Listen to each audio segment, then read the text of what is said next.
दादा काय सांगाल, सियाला आणि या सगळ्यांना तुम्ही मुंबई एअरपोर्टला घेऊन जात होते, काय त्या नेमक्या दरम्यान घडलं होतं?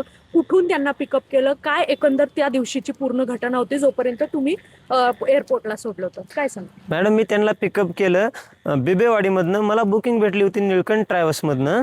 मग त्यांनी पिकअप केल्यानंतर रिया गाडीत बसत नव्हती. त्याच्या भावानं सोहेलनं तिला दंडाला धरून गाडीमध्ये बसवलं. बसल्यानंतर मी लगेच टाकलो आणि मला रियाच्या आईवडिलांनी म्हणले की सावकाश जावा. मी नंतर सावकाश गाडी नेली. मग ते औंधवरनं येत होतो. मग औंधला त्यांनी गाडी थांबवली आणि ते सोहेल म्हणला की मला गाणे लावायचे, भया गाणे लावून द्या. मग मी गाणे लावून दिले त्यांना. ते पुढे येऊन बसला, मागे बसला होता.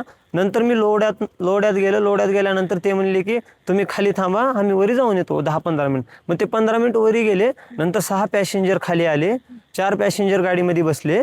बसल्यानंतर मग मी लगेच टाकलं त्यांचं आणि तिथनं निघालो. मी फूड मॉलला गेलो. फूड मॉलला गेल्यानंतर मी 10 मिनिट गाडीमध्ये बसलो होतो. ते सगळेजण उतरून चहा प्यायला गेले होते. गेल्यानंतर मग एक मुलगी आली माझ्यापाशी गाडीपाशी, भैया तुम्ही लॉक काढा गाडीचं म्हणले. मी लॉक काढलो गाडीचं. लॉक काढल्यानंतर ते त्यांच्या पर्समधलं काय ते सामान घेतले त्याने. मी मागे बघितलो तर मला खिशामध्ये घातल्यावर दिसलं. नंतर मग मी एवढं काही लक्ष दिलं नाही त्यांच्याकडे. मग नंतर ते अर्धा तासानं आले, गाडीमध्ये बसले. बसल्यानंतर मग मला चला म्हणले. मग मी निघालो मुंबई एअरपोर्टला. तिथे गेल्यानंतर ड्रॉप केलो मी. ड्रॉप केल्यानंतर मला त्यांचा कॉल आला. मी 200 मीटर गेलो होतो पुढे. भया गाडी तुम्ही मला माझं बॅग राहिले, मला बॅग आणून द्या. मग मी म्हणलो की रिवाज घेतो 200 मीटर गाडी, तुम्ही बॅग घेऊन या दादा म्हणलो तिकडे या म्हणलो चलत. मग त्यांनी 200 मीटर चलत आले. मी 200 मीटर मागे रिवाज गाडी घेतली. मग घेतल्यानंतर एक 500 मीटर मी खाली गेलो होतो. त्यांचा लगेच मला कॉल आला की भैया माझं पासपोर्ट विसरले, गाडीमध्ये बघा, व्हिडिओ कॉल करतो मी. मग त्यांनी नंतर मला व्हिडिओ कॉल केला. व्हिडिओ कॉल केल्यानंतर मग मी त्यांना दाखवलं. ते म्हणले की भैया तुम्ही एअरपोर्टला या आणि मला मध्ये येऊन दाखवा. मग मी पार्किंगला गेलो. ते 2 जण आले होते मुलं. आल्यानंतर ते पासपोर्ट बघितला, बॅटरी लावून मोबाईलची सगळं. मग गाडीमध्ये काहीच नव्हतं. मग मी नंतर आलो बाहेर. मग मला आमच्या मालकाने दुसरं भाडं दिलं, मी आलो. ज्या वेळेस तुम्ही केतनला आणि रियाला मुंबई विमानतळावरती घेऊन जात होता, त्यावेळेस गाडीमध्ये वातावरण कसं होतं? सगळं शांत होतं की वाद वगैरे काय झाले होते? नाही, ते बिबेवाडीमधनं लोड्यापस्तूर जावजीपस्तूर त्या बहीण भावा दोघांचे भांडणं चालू होते. नंतर काय नाही, पुन्हा नंतर ते गाणे लावत हसत खेळत गेले नंतर पुन्हा.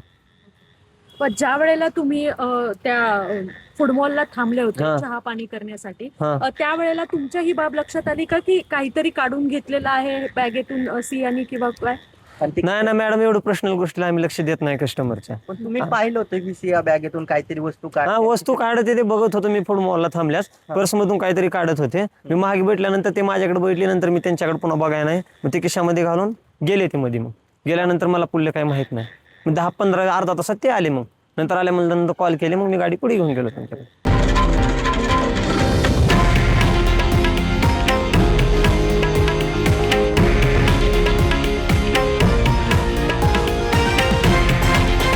हे आहे देशातील नंबर 1 न्यूज नेटवर्क आणि आपण पाहत आहात TV9 मराठी, एकमेव.